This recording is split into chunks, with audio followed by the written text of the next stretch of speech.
The coins hit me first on the chest, then slid down my suit and clattered against the restaurant floor. It was loud enough for people at the next table to stop chewing and turn their heads. My son, Michael, didn't even look ashamed. He sat there, leaning back in his chair like a king who had just thrown scraps to a beggar. "That's all you're worth, old man," he muttered, smirking, while the waitress froze mid-step with the check still in her hand. For a moment, I couldn't breathe. The shame cut deeper than any knife. The sound of those coins rolling under chairs echoed louder than my heartbeat. The waitress finally placed the bill on the table, but instead of sliding it toward me, as they always do, she set it firmly in front of Michael. "Sir, this is in your name," she said. I caught her eyes, pity mixed with confusion, and that was somehow worse than the insult itself. My son's smirk vanished, his arrogance cracking just slightly, but he quickly covered it with a chuckle. "In my name? Must be some mistake." Yet the bold print left no room for doubt. Michael Johnson. I sat in silence, gripping the edge of the table to steady myself. My son had spent months mocking me for living on a modest pension, for walking slowly, for speaking carefully. He believed I was powerless, irrelevant, and maybe, just maybe, he had started to believe I was disposable.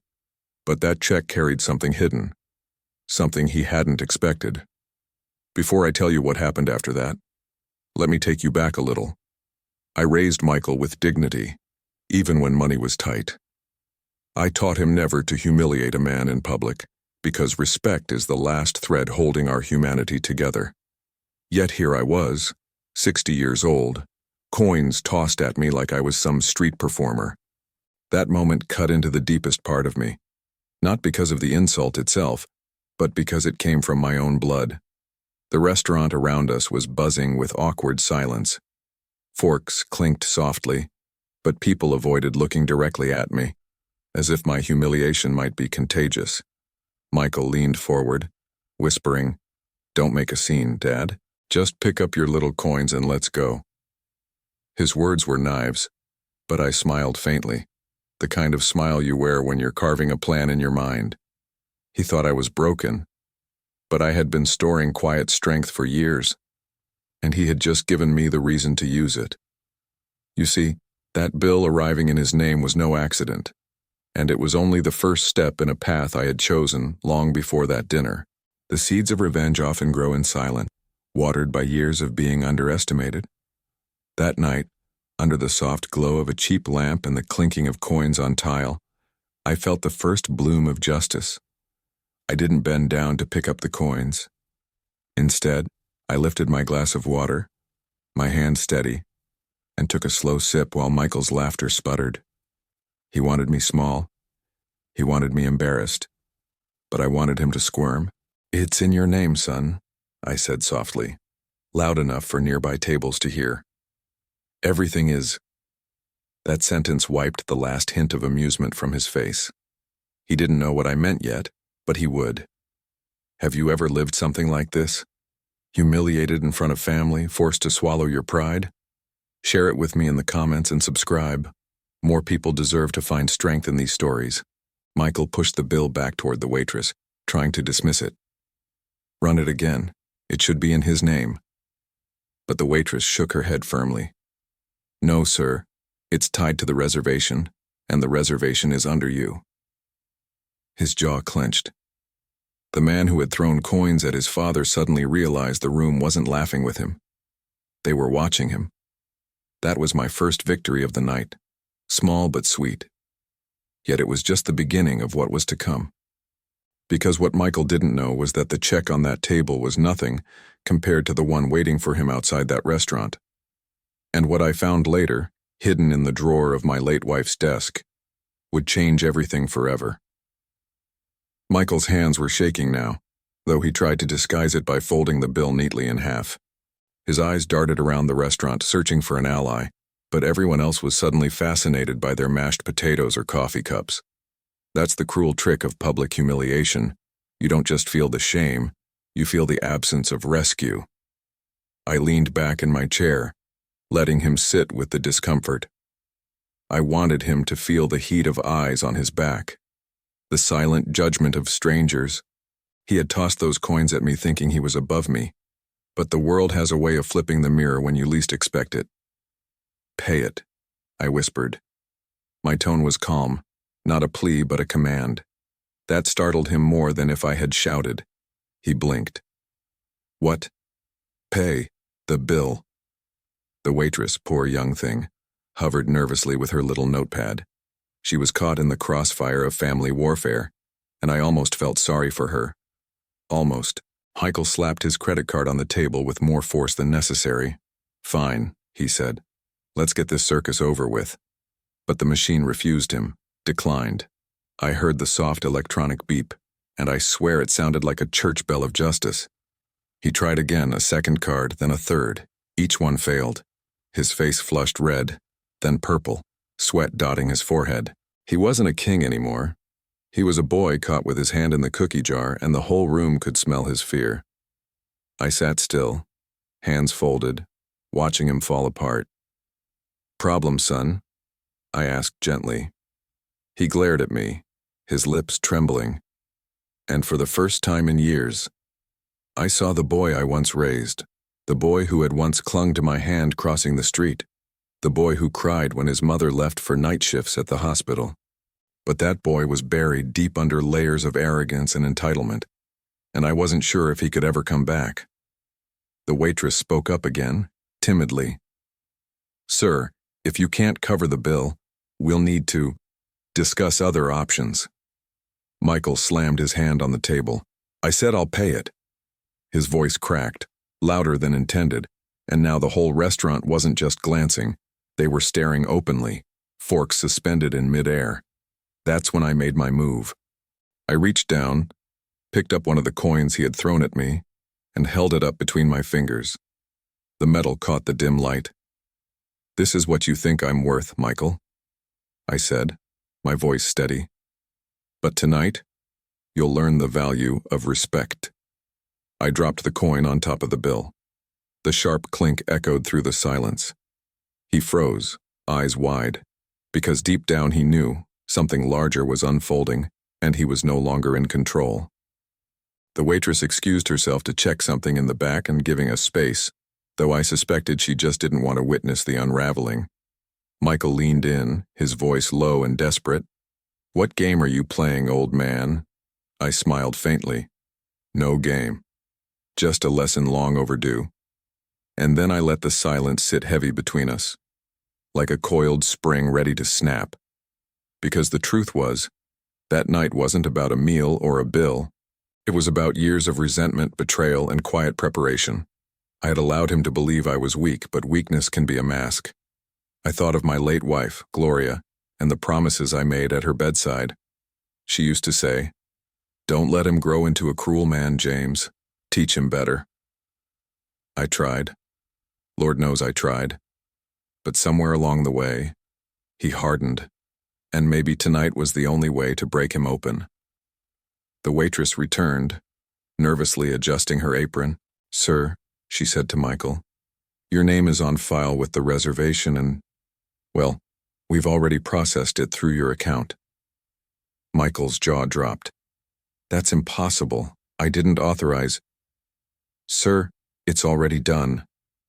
The blood drained from his face. I sat there, sipping my water, calm as a preacher on Sunday morning. He had no idea how deep this rabbit hole went. That dinner was just the start. The coins were his insult. The bill in his name was my first strike. But soon, very soon, he would learn what it meant when a man spends years in silence, sharpening the edges of his dignity. And when I got home that night, walking past the photographs of my wife, I opened her old desk, the one I hadn't touched in months. Inside, in the top drawer, I found the envelope that would change everything forever. I slit the envelope open with the thin blade of my pocket knife, the one Gloria gave me when we were still young enough to dance in the kitchen. Inside was a neat stack of documents, edges squared like a soldier's bed, and her handwriting on top, blue ink, gentle loops that used to smell faintly of her lavender lotion. "James, if you are reading this, I'm gone. Don't let him make you small. You have everything you need. Under the note lay a key taped to a business card from a downtown bank on 3rd Street and a letter from an attorney named Neha Patel. There was also a copy of the house deed, updated last year, placing the property solely in my name, and a trust document dated 2 months before she died. A trust I had only a vague memory of discussing, because grief wipes the chalkboard clean and leaves you staring at a blank wall. The trust wasn't for Michael. It was for Ava, his daughter, my granddaughter, with very specific protections. Gloria wasn't playing checkers. She left me a chessboard with half the game already in motion. I spread the papers across the desk, the wood still nicked from when Michael, at 12, carved his initials right there and swore he hadn't.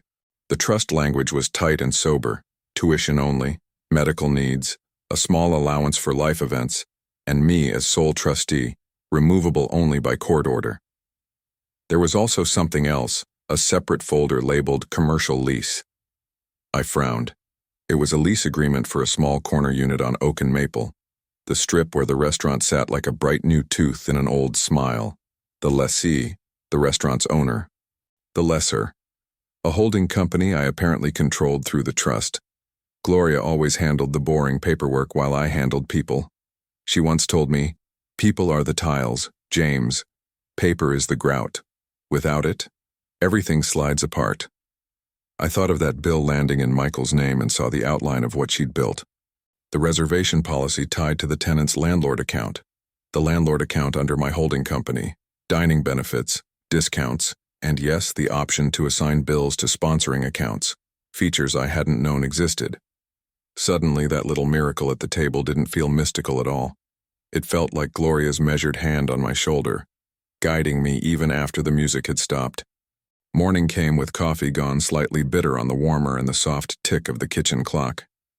I put on a charcoal suit that fit better than my bones did these days, shined my shoes until I could see the ghost of a younger man, and tucked the envelope into a leather folder.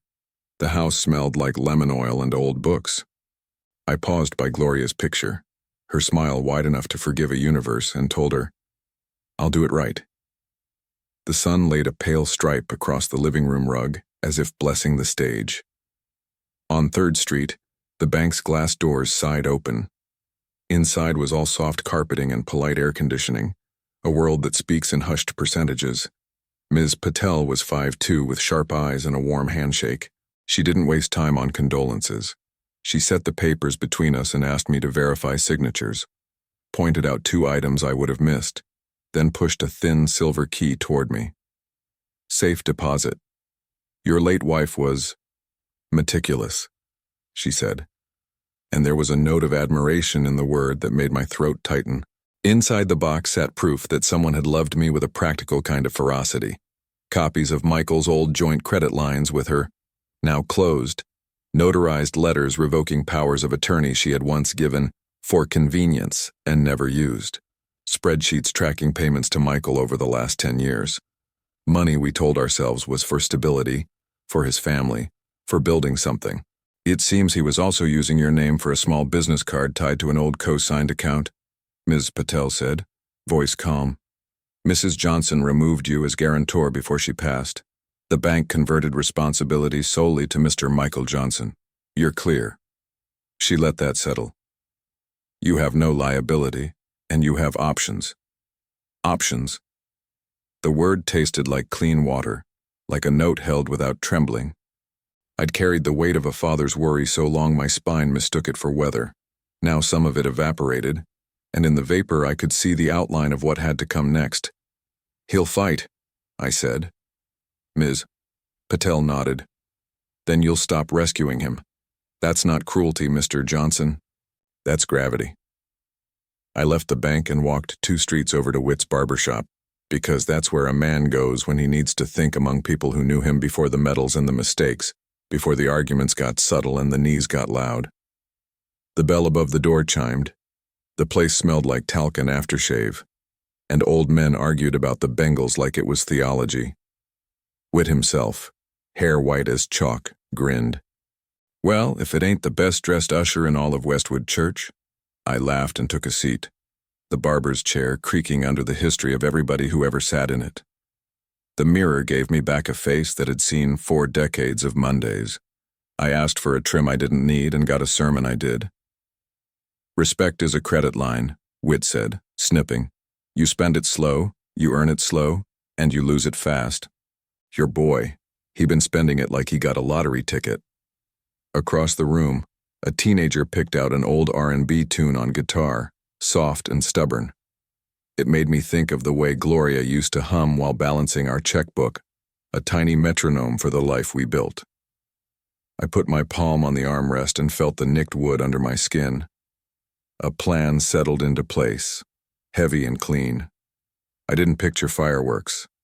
I pictured locks clicking shut at last. That afternoon, I called Michael. He didn't pick up. I called again from the porch where the paint was flaking like old truths. Third time, he answered with that intake of breath that announces trouble. What? He said. No hello. No softness for the man who taught him to tie a tie. Come by tomorrow, I said. Bring Ava after school. We'll have dinner. He grumbled, tried to dodge, muttered something about meetings.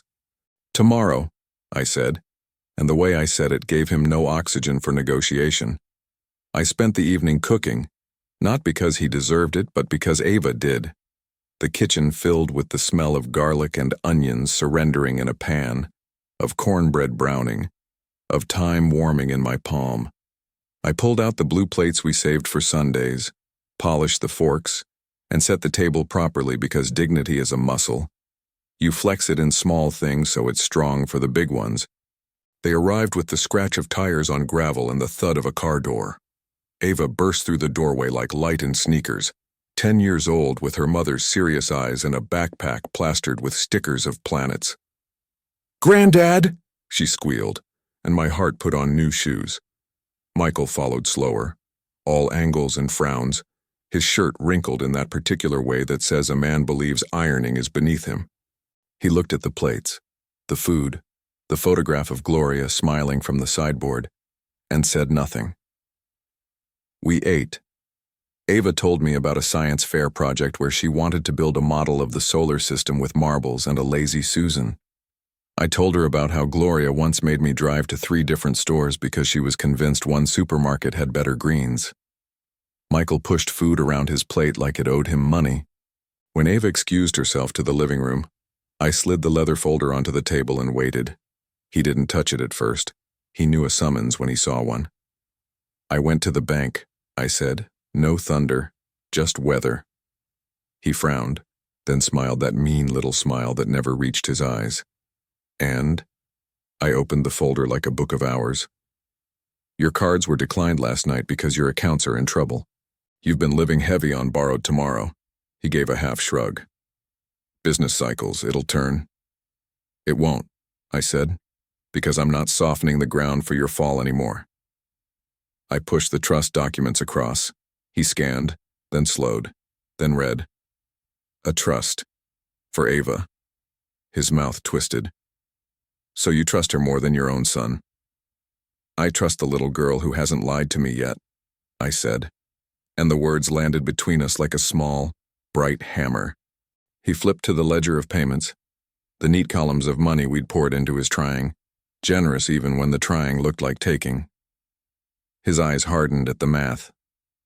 You kept track? Your mother did, I said. He made a sound that could have been a laugh or a sob. Of course she did.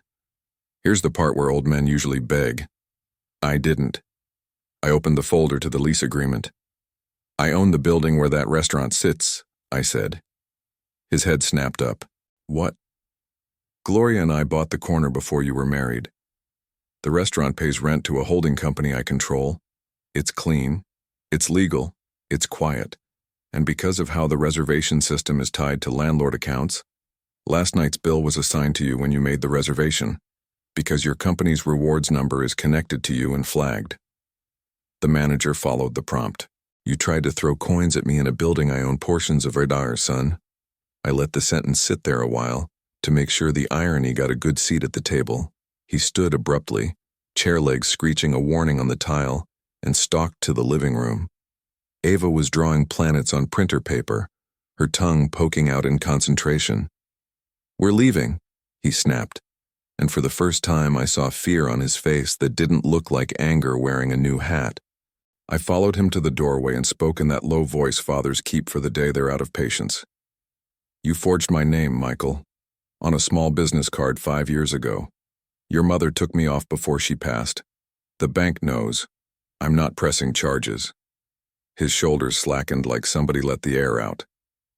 Then what do you want? He asked, and the boy in him peeked through the man's wreckage. I want you to stop disgracing yourself, I said. You're going to pay what you owe. You're going to apologize to that waitress. You're going to apologize to me. And you're going to start earning respect with work instead of theatrics. Or, I lifted the folder a fraction of an inch, and in that tiny gesture every alternative, every door he didn't want to open, made itself known. He stared at me, and something human flickered behind the hardness. He rubbed the bridge of his nose the way Gloria used to when the world went sharp. You think I'm a monster, he said. I think you're a man who learned the wrong lesson from pain, I said. He laughed then, a brittle sound. You don't know what it's like to have people expect you to be you, Dad, when being you costs money every day. His voice faltered. You don't know what it took to keep up after Mom.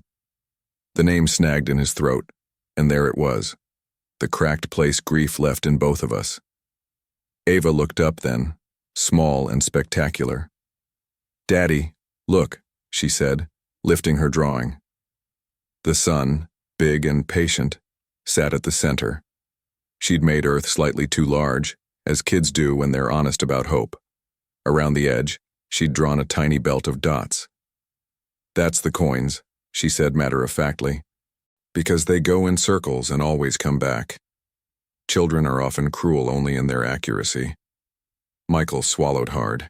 He knelt to hug her, and the back of his neck was damp with sweat.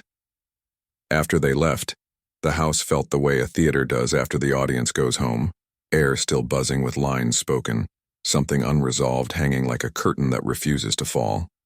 I poured myself a little bourbon and sat with the past. I thought of the time Michael was 6 and scraped his knee on the church steps and swore he could see the bone.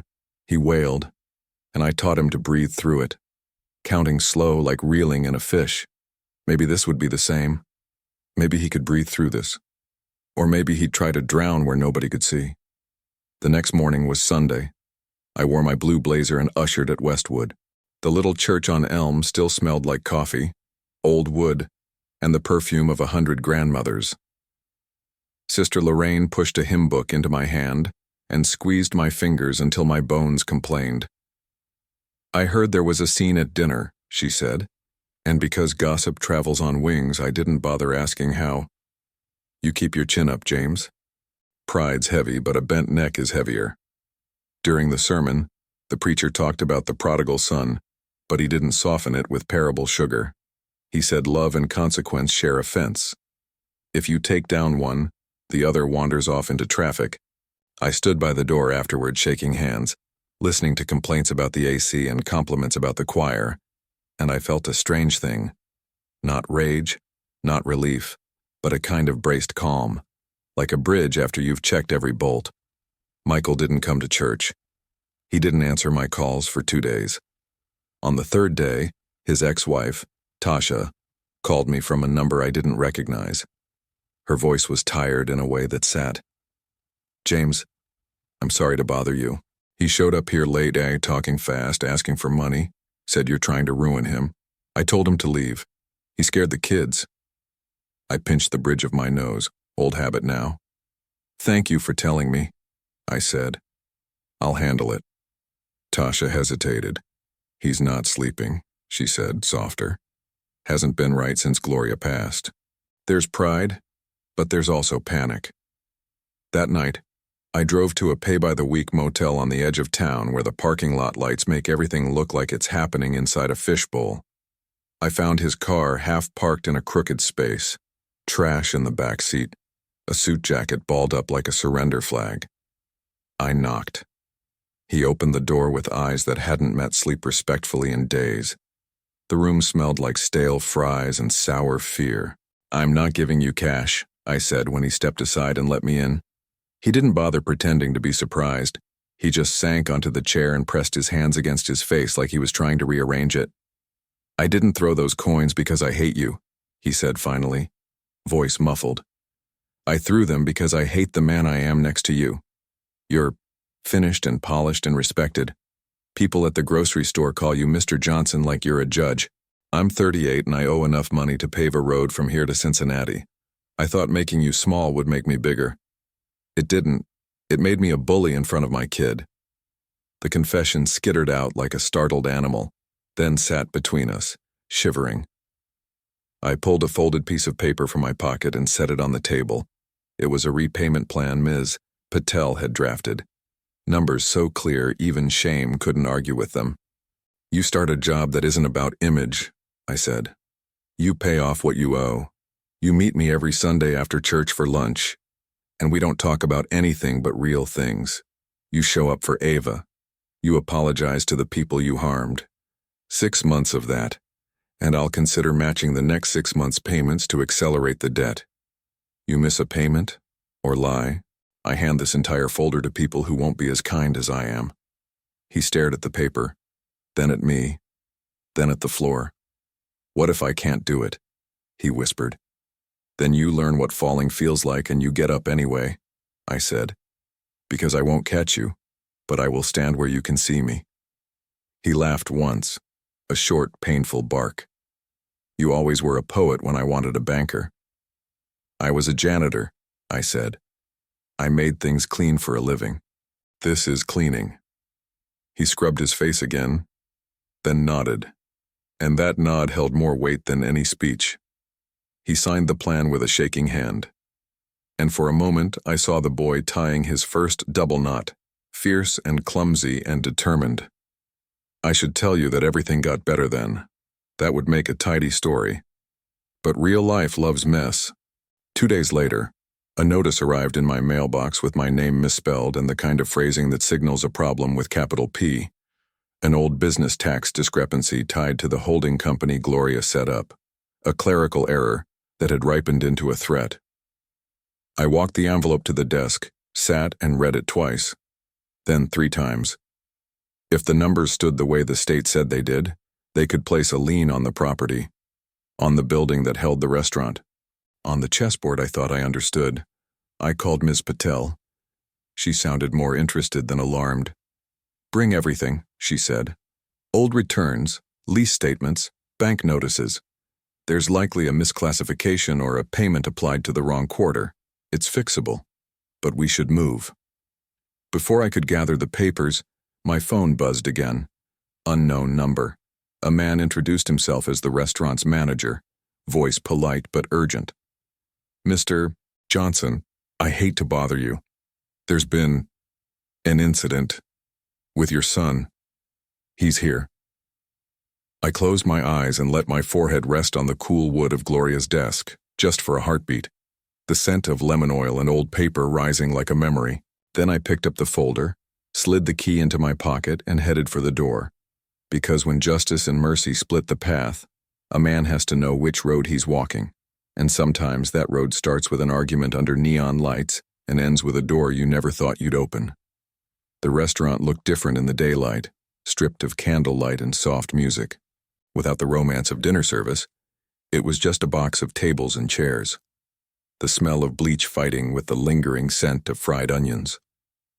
I walked in and found Michael standing near the host stand, hands shoved deep in his pockets, shoulders hunched like a boy waiting outside the principal's office.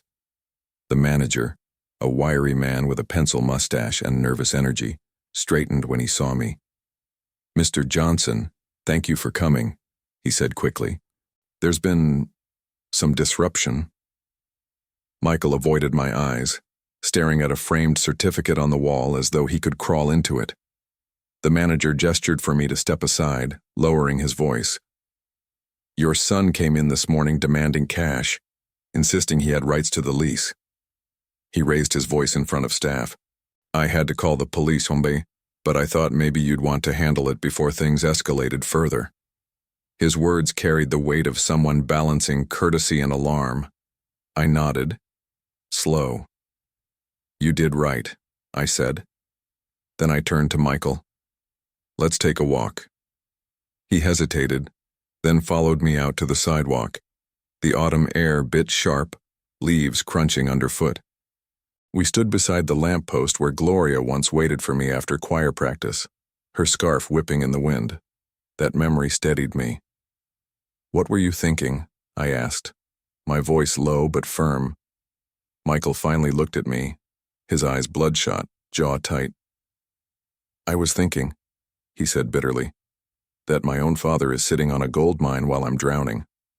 I was thinking maybe if I raised hell, you'd loosen your grip.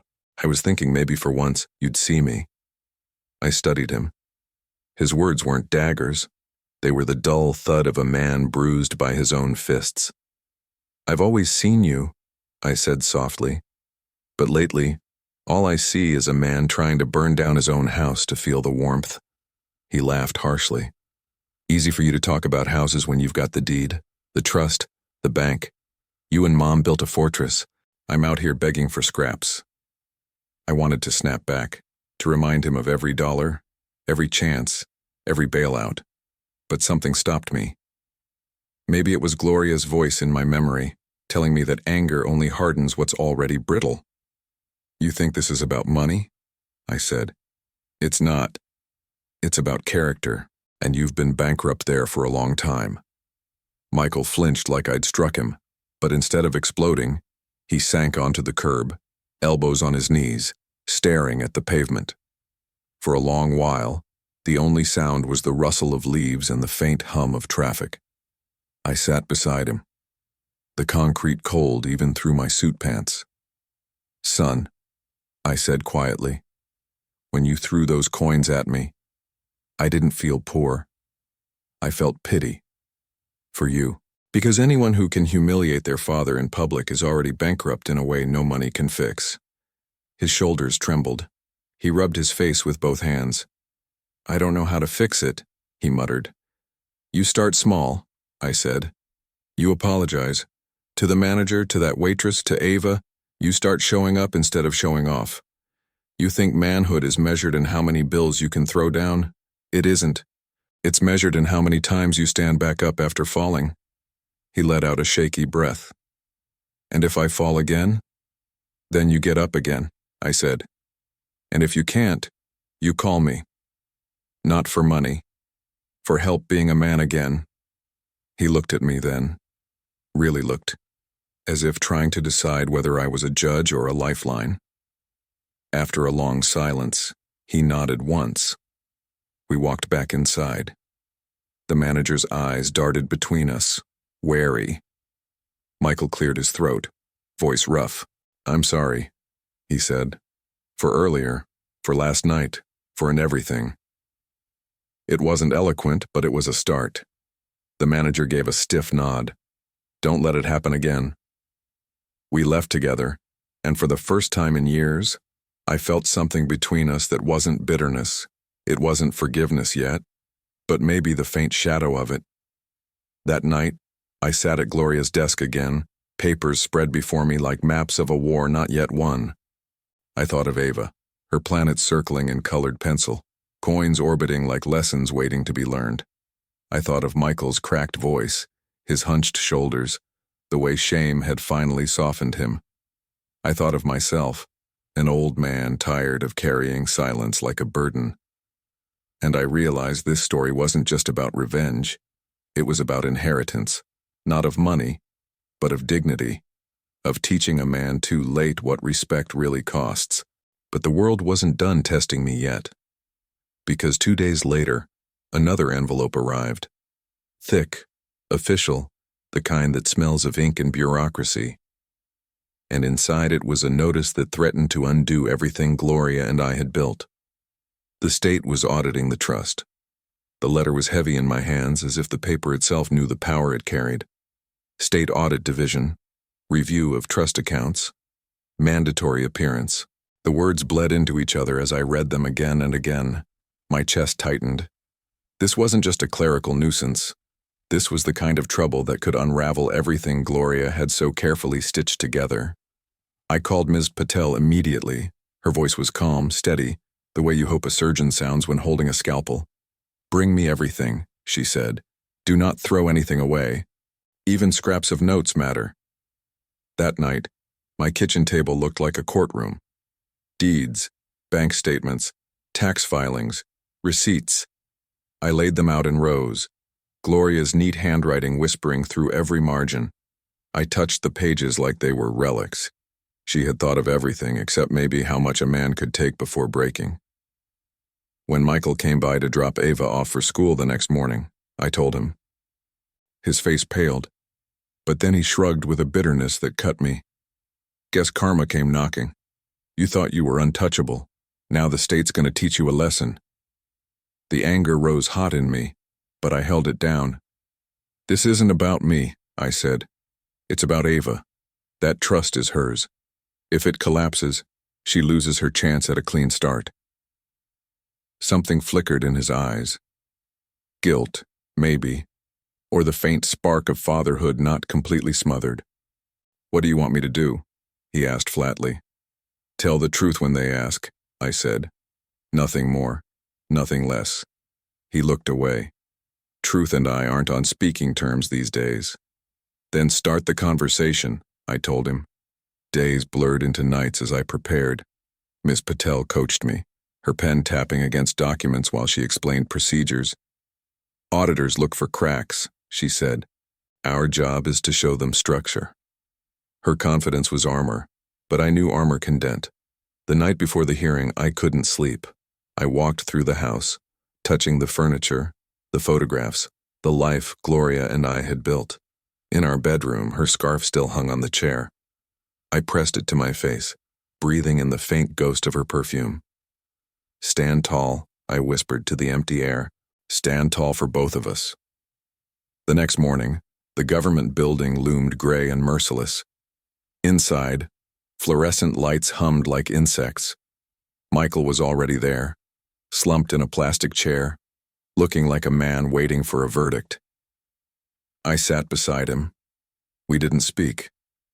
The auditor was a woman named Franklin, stern but not unkind, her glasses perched low on her nose. She sifted through the documents with the patience of a clock. Mr. Johnson, she said to me, there appeared to be discrepancies in the rental income reporting from the Oak and Maple property. Payments were logged under two separate names. Can you explain this? I swallowed. My late wife handled most of the paperwork. She was careful, but she may have routed some payments through the trust and some directly through our joint account. Nothing was hidden. Every dollar is accounted for. She studied me, her eyes sharp. Then she turned to Michael. Mr. Johnson, did you at any time manage these accounts? Michael froze. I could almost hear the gears grinding in his head. He glanced at me, then at the floor. No, he muttered. I wanted to believe him, but I knew better. Franklin continued. Because we found your signature on a sublease addendum filed 3 years ago. Without proper authorization, that could be considered fraud. The room went cold. Michael's head snapped up, his face drained of color. I don't remember. I closed my eyes. Of course, the forging, the shortcuts, the desperate grabs at money, it had all left footprints. Franklin stacked the papers neatly. We will need a full review. This could take weeks. When we left the building, Michael exploded. You set me up, he shouted, his voice bouncing off the concrete walls of the parking garage. You wanted this to blow up in my face. I turned on him, fury finally breaking free. Don't you dare blame me. You wrote your own name on documents you had no right to touch. You've been digging this hole for years, and now you're mad the dirt's caving in. That's not my doing. That's yours. For a moment, I thought he'd swing at me, his fists clenched, jaw trembling. Then he sagged, deflated, like a balloon losing air. He pressed his forehead against the steering wheel of his car and sobbed. I stood there, helpless. A father watching his son collapse, caught between the urge to comfort and the need to let him fall. That night, Ava called me. Her little voice was bright, unaware of the storm. Granddad, she said, I got first place in the science fair. My teacher said my planets looked like they were really moving. I smiled through the ache in my chest. That's because you put your heart into it, I said. Daddy came to see it, she added softly. He didn't say much, but he was there. That nearly broke me, because even in the wreckage, a seed of redemption might still exist. Weeks passed. Franklin combed through every line, every receipt, every scar in the paper trail. Ms. Patel worked like a surgeon, stitching together explanations, plugging gaps, drawing a picture of integrity out of chaos. Michael stayed mostly silent, a shadow moving through days, avoiding my eyes but never straying far from Ava. Finally, the call came. The trust was cleared. The discrepancies were sloppy but not malicious. Gloria's work had saved us after all. Ava's future was secure. When I told Michael, he exhaled like a man surfacing from deep water, but instead of relief, his face twisted with something else. Shame, maybe, or the realization that his mother had protected her granddaughter from him. She didn't trust me, he whispered.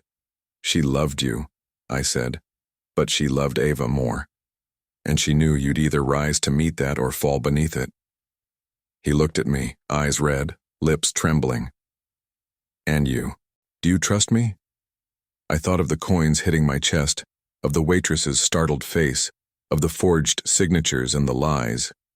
Then I thought of Ava's planets, of Michael kneeling beside her drawing, of the boy he once was. I trust that you can change, I said finally. Whether you will, that's up to you.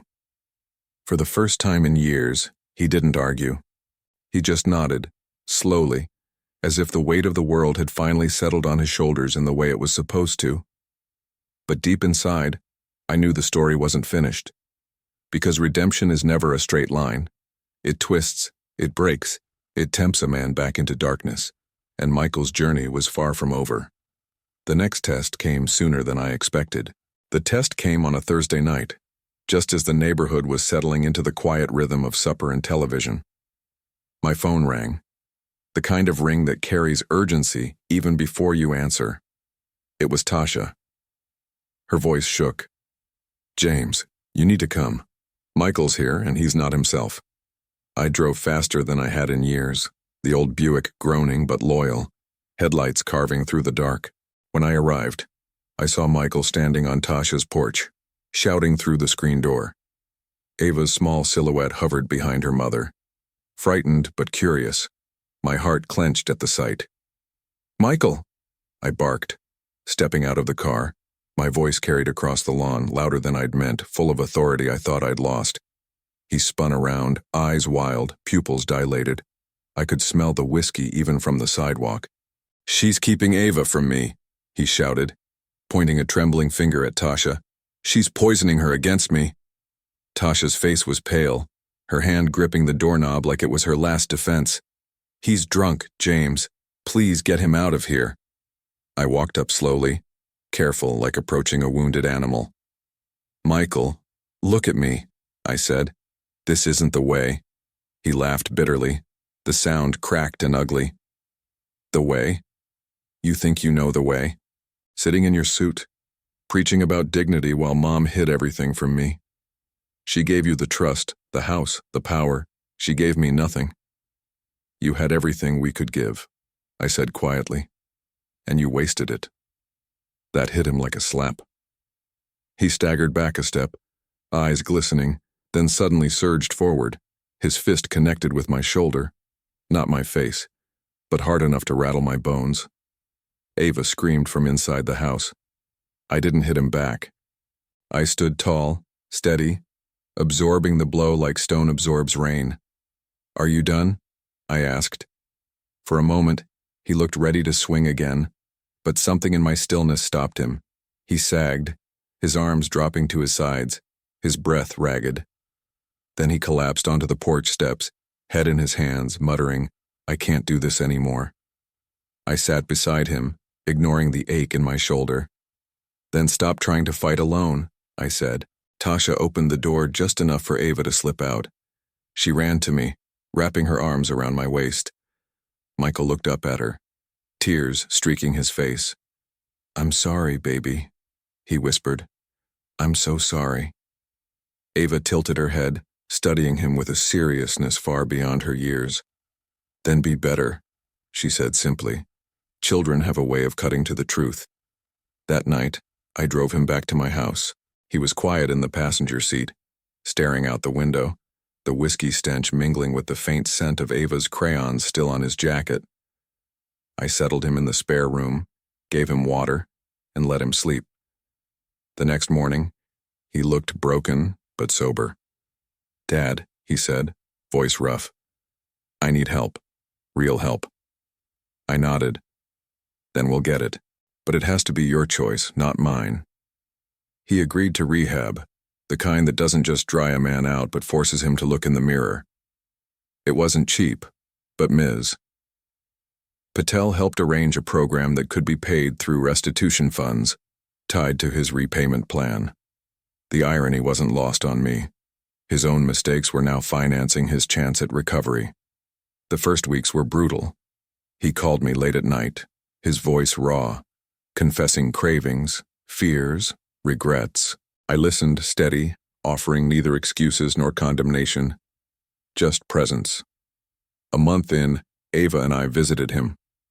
The facility smelled of disinfectant and stale coffee. But when Michael walked in, clean-shaven and clear-eyed, I saw a flicker of the boy I once knew. Ava hugged him tightly, and for the first time in years, he hugged back with both arms. No pretense, no pride. "I'm trying," he told her. "I know," she said. And that was enough. But the road was far from smooth. After 90 days, he relapsed. Not fully, but enough to scare me when I found an empty bottle under the porch swing. I confronted him, and the shame in his eyes was worse than anger. "I failed," he whispered. "No," I said firmly. "You stumbled. There's a difference. Failing is staying down." He returned to the program, this time with more humility, less bravado. Slowly, piece by piece, he began to rebuild. He found work at a local hardware store, not glamorous, but honest. The paychecks were small, but he handed them to me with trembling hands, asking me to apply them toward his debts. Each payment was a brick in a wall against his old life. And then came the day that tested everything. We were at Witt's barbershop, just the two of us, when the same waitress from that humiliating night walked in. She froze when she saw Michael, recognition flashing across her face. The room went quiet. Michael stood slowly, his hands shaking. He walked over to her, removed his cap, and said, "I owe you an apology. I was cruel and disrespectful that night. You didn't deserve it. I can't erase it, but I can tell you I'm ashamed of it." The room held its breath.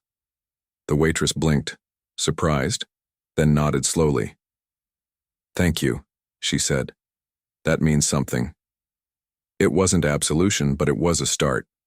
Later, walking home, Michael looked at me and asked, "Do you think Mom would forgive me?" I swallowed hard.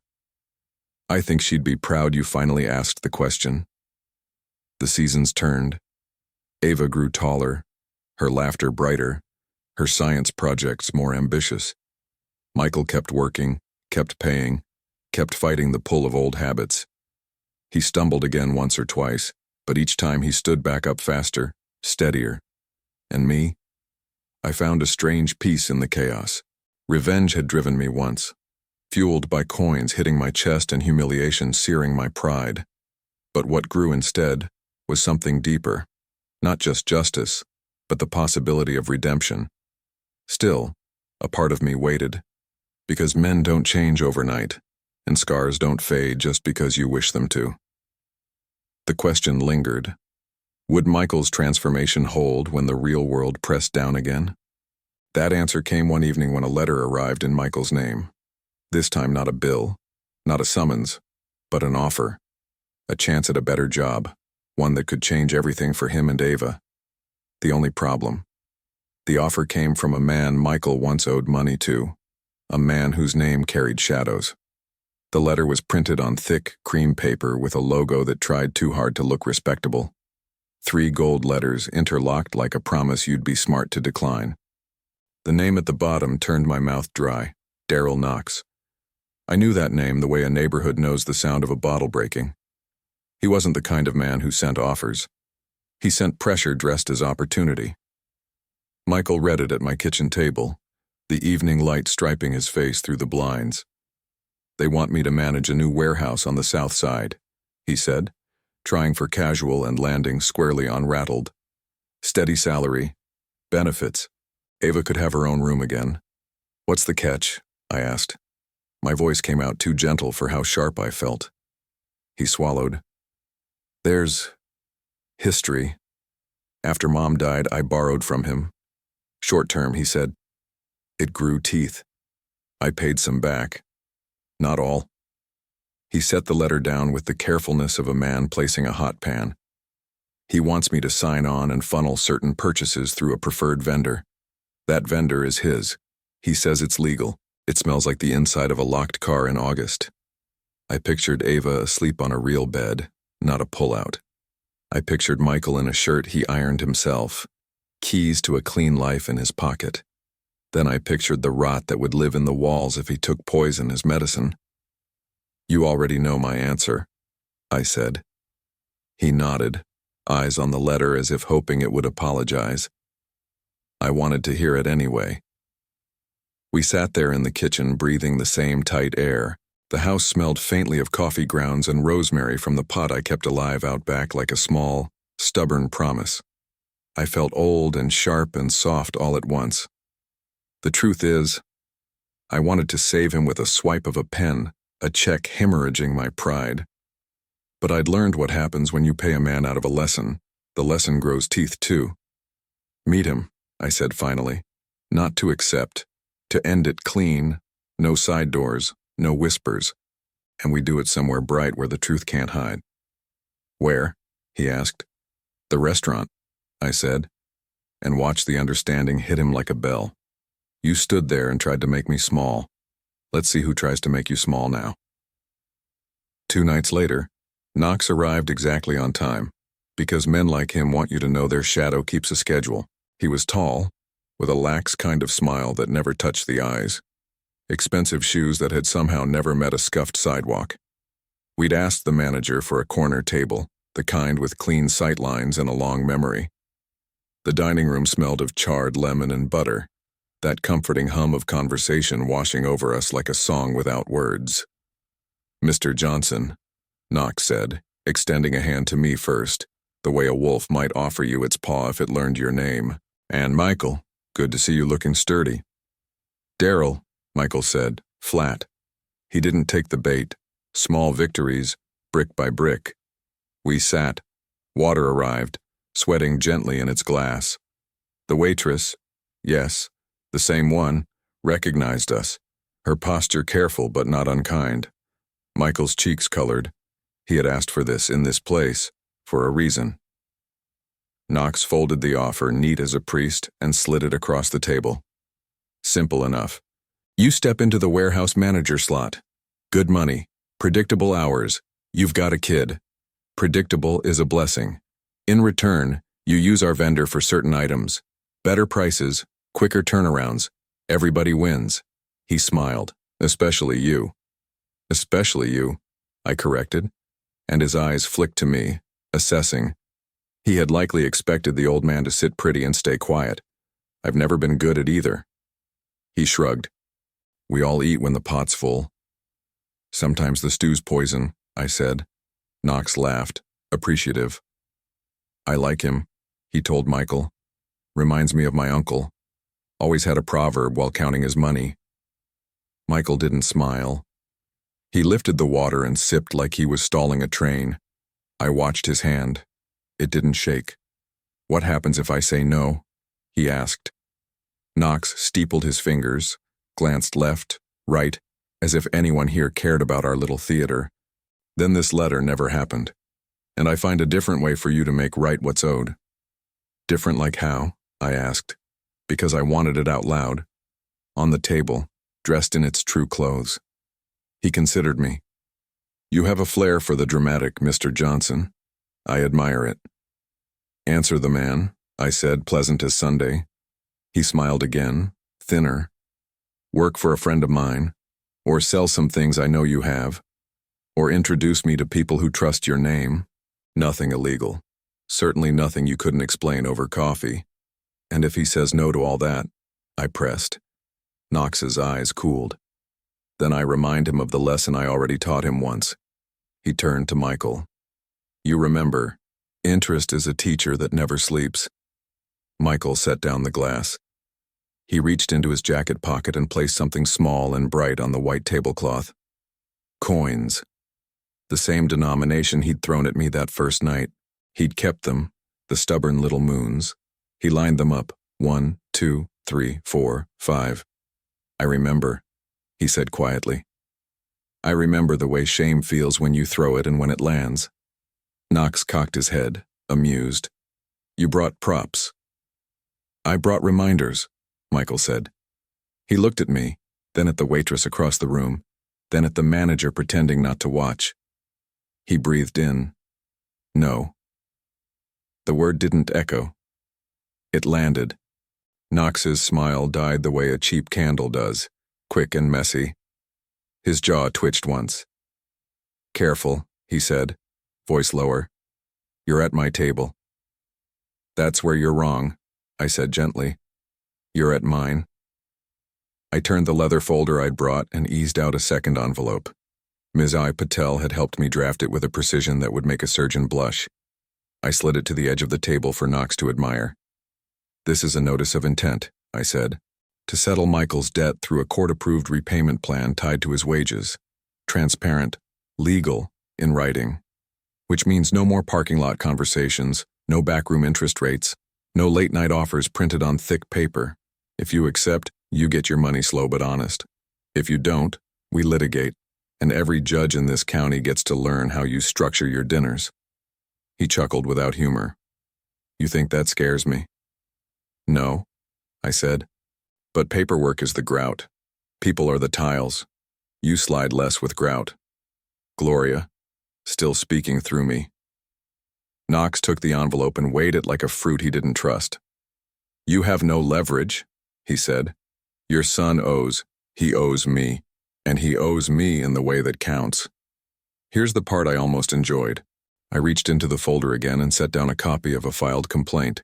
Sealed, yes, but ready to rip open, with affidavits from 2 of Knox's former warehouse managers who had recently found religion, literal or legal, and were now eager to discuss vendor arrangements that smelled like August.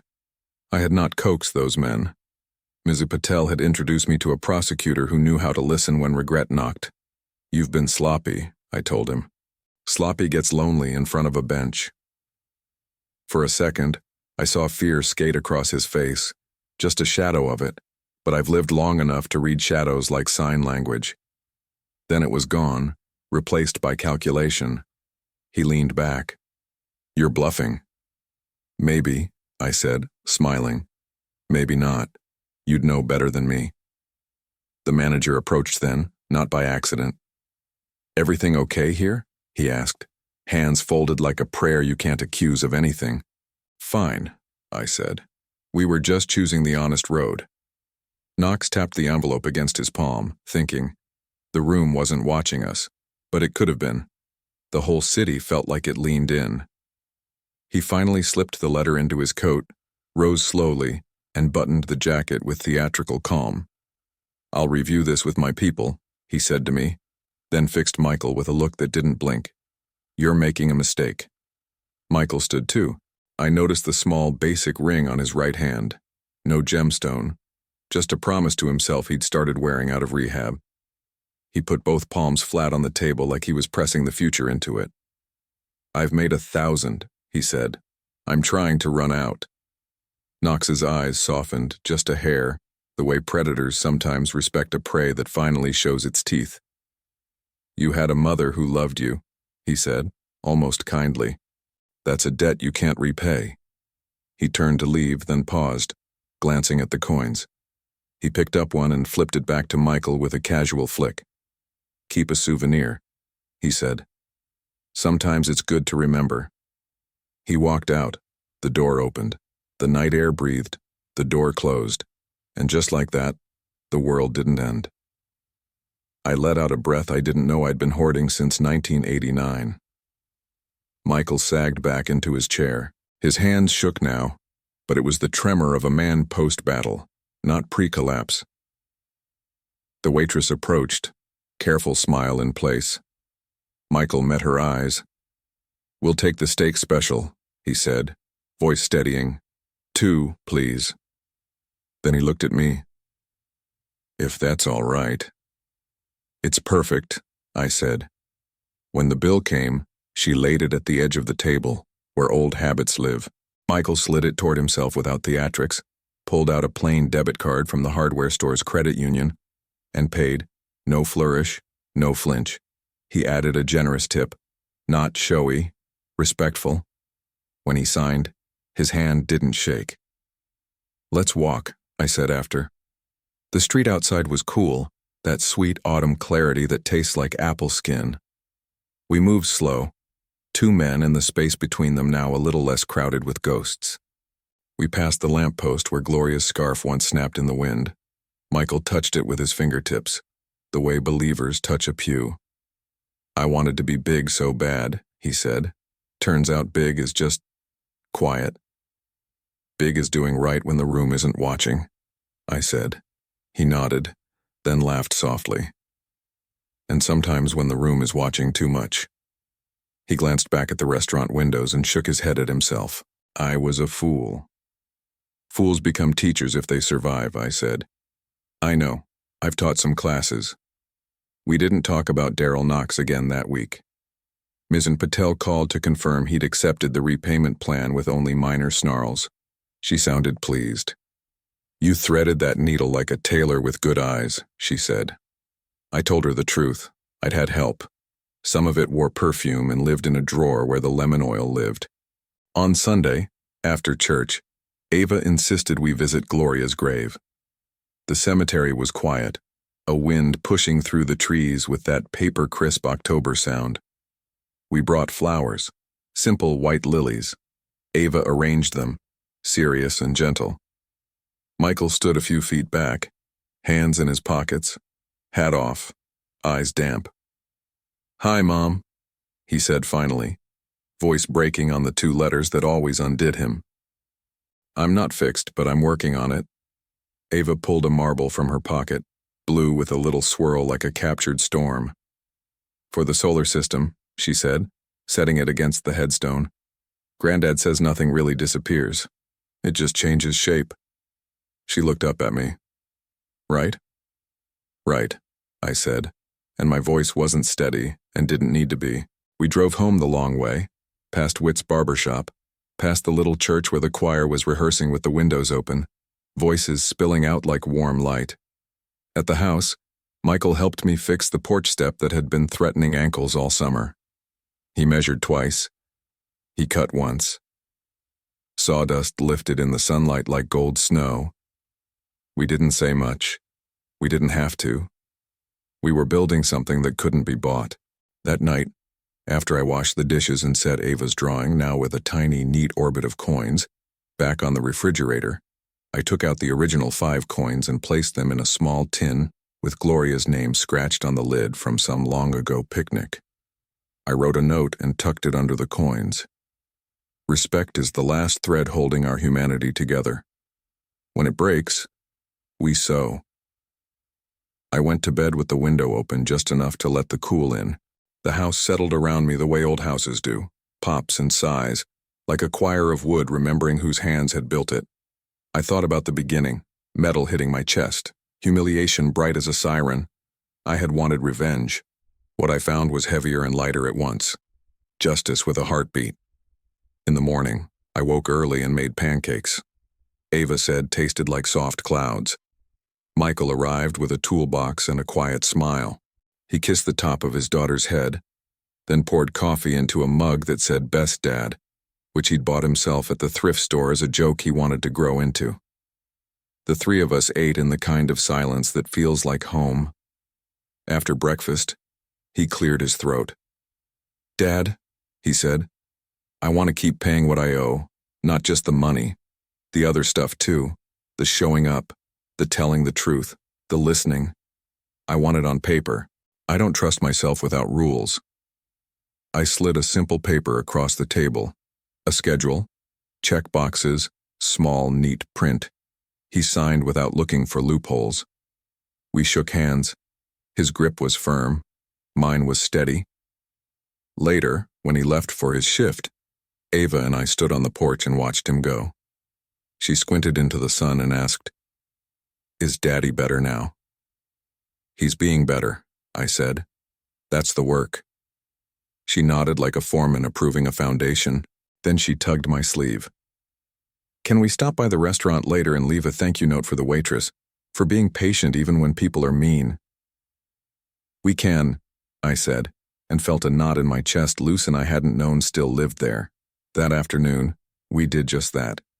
We left a card with a small bouquet, wildflowers picked from the edge of the park, and a tip that would fill a pantry shelf.